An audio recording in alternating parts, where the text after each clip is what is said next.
ঢাকায় দিনভর ছিল বিশ্বকাপ ট্রফি উন্মাদনা। ভাগ্যবানরা কাছ থেকে দেখার সুযোগ পেয়েছেন, পাশে দাঁড়িয়ে ছবি তুলেছেন। বাংলাদেশ অধিনায়ক জামাল ভুঁইয়া নিজে উচ্ছ্বসিত প্রথমবার স্বর্ণালী ট্রফি দেখতে পেরে। ব্রাজিলের বিশ্বকাপ জয়ী তারকা গিলবার্তো সিলভা এসেছেন ট্রফি নিয়ে। লাল বিমান থেকে নেমে এলেন কালো কোট আর টি শার্ট পরা গিলবার্তো সিলভা। এক জায়গায় অনন্য তিনি, বিশ্বকাপ জয়ী ফুটবলার।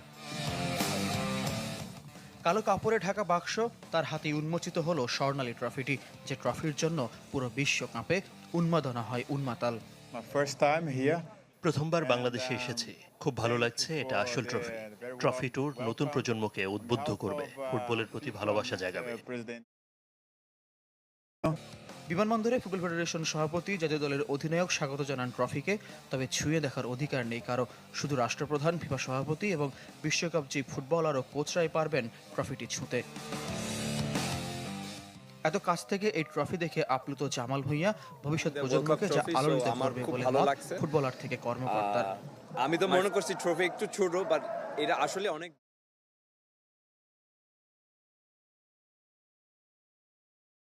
বিমানবন্দর থেকে সরাসরি ট্রফির গন্তব্য হোটেল রেডিসন ব্লু।